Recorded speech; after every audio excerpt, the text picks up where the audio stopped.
اللہ تعالیٰ کے اور بھی پیارے پیارے نام ہیں. ایک نام ہے حنان اور ایک نام ہے منان. یا حنان یا منان یہ بیت اللہ کے غلاف کے اوپر بھی لکھا ہوا ہے. آپ جا کے کبھی دیکھیں نا غلاف کو، تو جہاں اللہ اللہ کا نام لکھا ہوا ہے، بعض لائنوں میں یا حنان یا منان، یا حنان یا منان بھی لکھا ہوا ہے.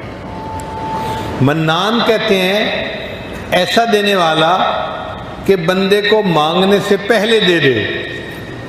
بعض لوگوں کی عادت ہوتی ہے دور سے فقیر کو آتا ہوا دیکھتے ہیں نا، اس کو مانگنے کا موقع نہیں دیتے، پہلے ہی جیب میں سے پیسہ نکال لیتے ہیں کہ میری طرف آ رہا ہے، اور بن مانگے اس کے ہاتھ میں پیسے پکڑا دیتے ہیں. تو جو اتنا دینے والا ہو کہ بن مانگے دینے والا ہو اس کو منان کہتے ہیں. یا مانگنے والا تھوڑا مانگے اور دینے والا زیادہ دے اس کو منان کہتے ہیں. حاتم طائی سے ایک آدمی نے 5 دینار کا سوال کیا تھا. حاتم طائی نے اپنے سیکرٹری کو کہا کہ اس کو 500 دینار دے دو. اس نے کہا جی مانگے تو 5 دینار ہیں. اس نے کہا ہاں.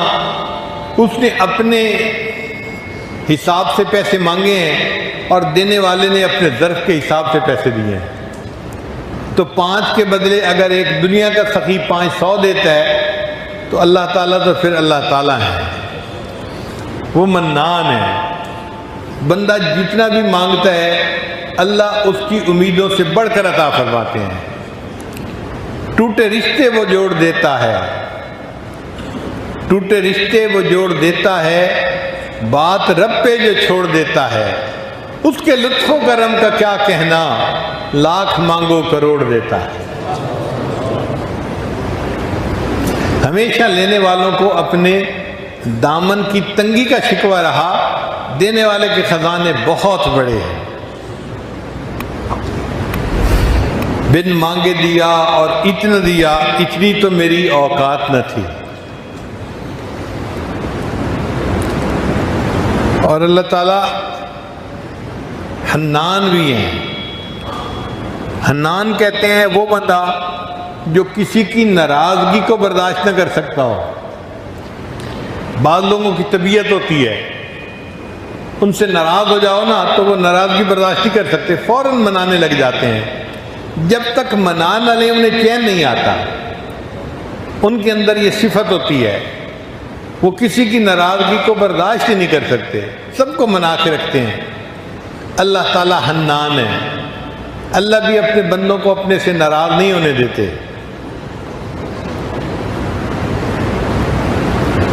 حالانکہ آداب شاہانہ کا تقاضا تو یہ تھا کہ اگر کوئی اللہ کے در سے پیٹھ پھیر کے جاتا، اللہ اس کو پیچھے سے اس کی پیٹھ میں ایک لات بھی لگوا دیتے اور فرماتے او مردود دفع ہو، میرے در سے جا رہے، آج کے بعد یہ در تیرے لیے کبھی نہیں کھلے گا. بادشاہ کی تو شان یہی ہوتی ہے. مگر جو اللہ کے در سے پیٹھ پھیر کے جاتا ہے اللہ اس کے ساتھ ایسا نہیں کرتے. قرآن مجید میں اللہ فرماتے ہیں یا ایھا الانسان ما غرک بربک الکریم، اے انسان تجھے تیرے کریم پروردگار سے کس چیز نے دھوکے میں ڈال دیا؟ تو اپنے رب سے کیوں روٹھ کے جا رہا ہے، کیوں ناراض ہو کے جا رہا ہے؟ اللہ تعالیٰ جو احکم الحاکمین ہے اپنے روٹھے ہوئے بندے کو مناتے ہیں.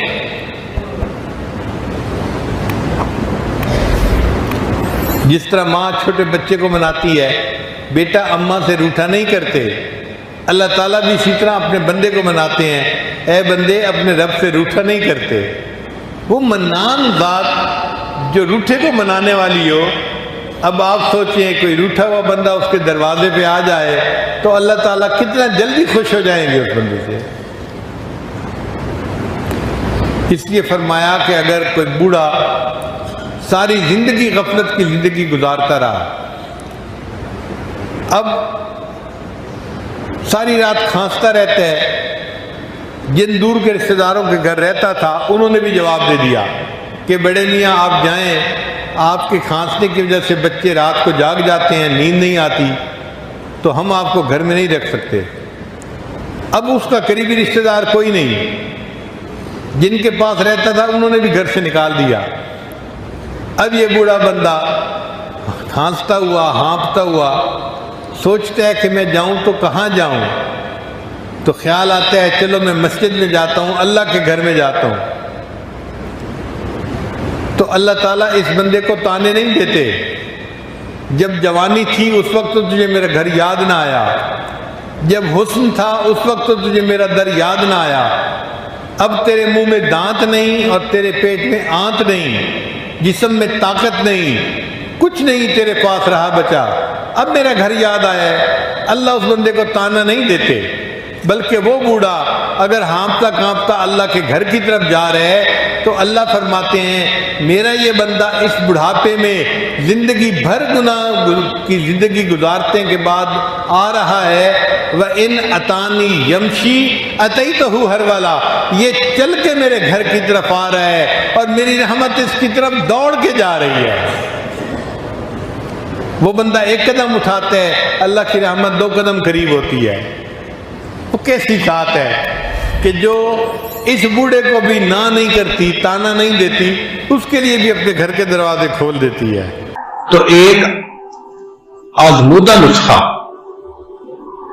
الحمدللہ ہم نے ہزاروں نہیں لاکھوں کو بتایا اور لاکھوں میں اس کا ہم نے نتیجہ پازیٹو پایا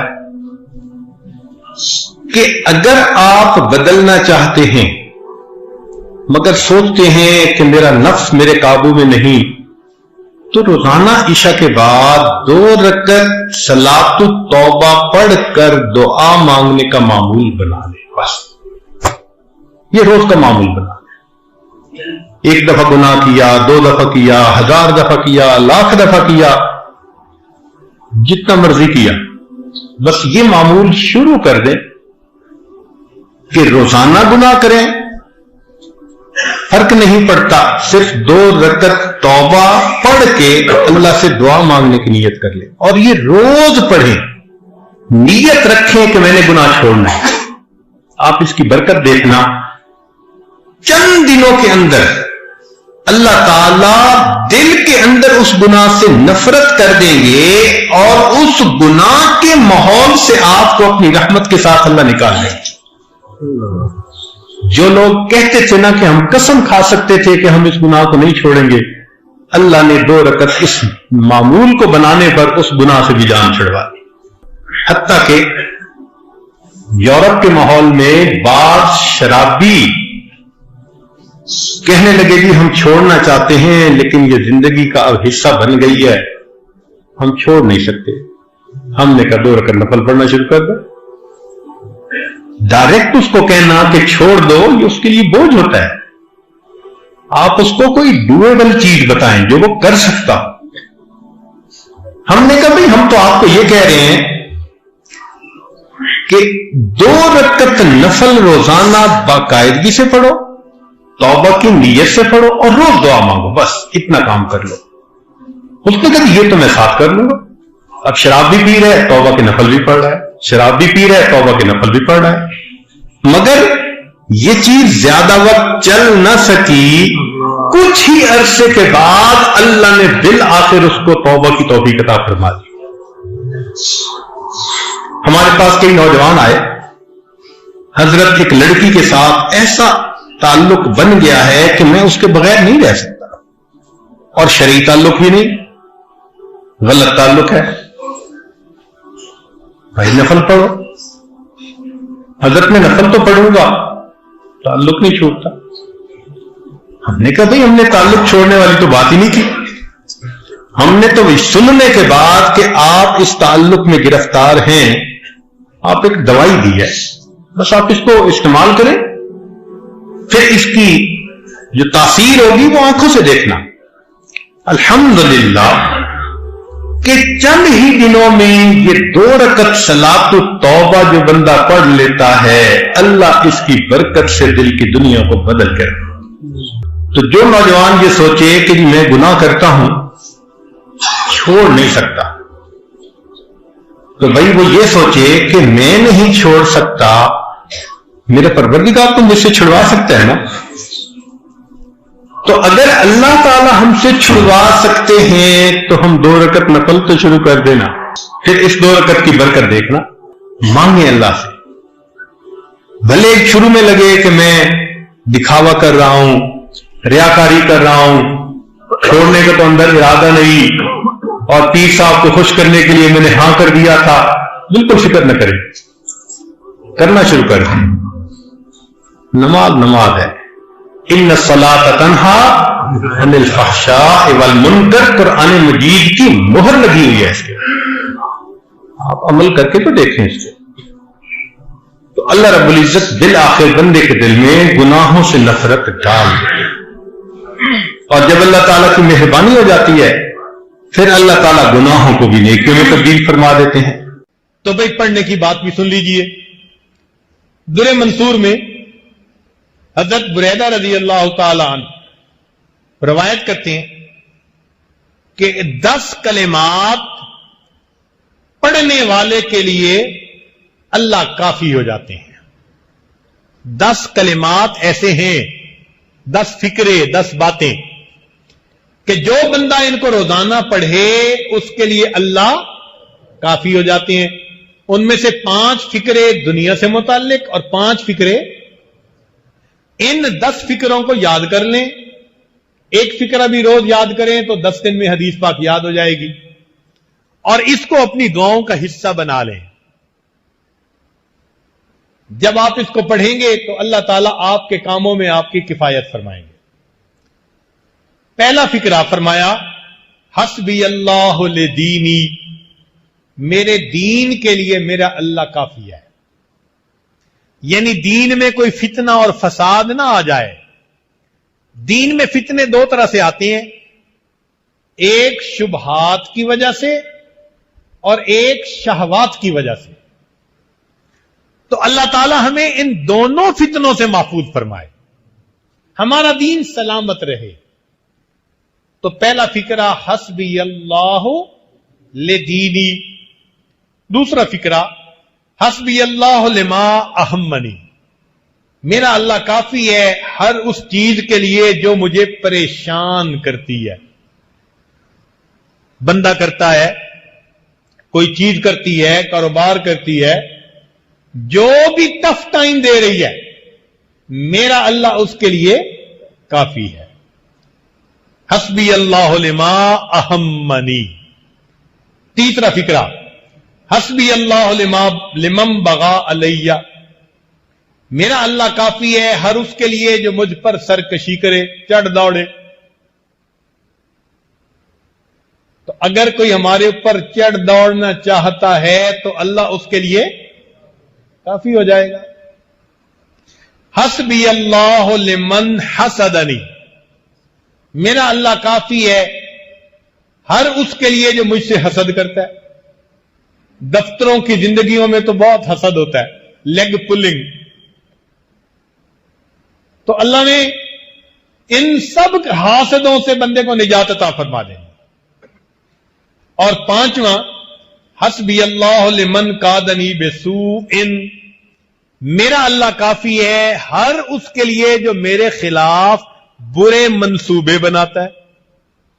اب برے منصوبے بنانا والا کوئی بھی ہے، کوئی بندہ ہے، کوئی جماعت ہے، ایمان والوں کے خلاف کوئی ملک بنا رہا ہے، جو مرضی بنا رہا ہے، اللہ ان سب کے لیے، یہ 5 باتیں دنیا کے لیے ہو گئیں، 5 باتیں آخرت کے لیے۔ تو فرمایا حسبی اللہ عند الموت، چونکہ موت کا لمحہ انسان کی زندگی کا سب سے زیادہ نازک لمحہ ہوتا ہے۔ حسبی اللہ عند المسألۃ القبر، میرا اللہ کافی ہے قبر کے سوال جواب کے وقت میں۔ حسبی اللہ عند المیزان، میرا اللہ کافی ہے میزان پر جب اعمال تو لے جائیں گے۔ 9ویں بات حسبی اللہ عند الصراط، میرا اللہ پل صراط پر گزرنے کے لیے کے وقت میرے لیے کافی ہے۔ حسبی اللہ عند الصراط۔ اور 10ویں بات حسبی اللہ لا الہ الا ہو،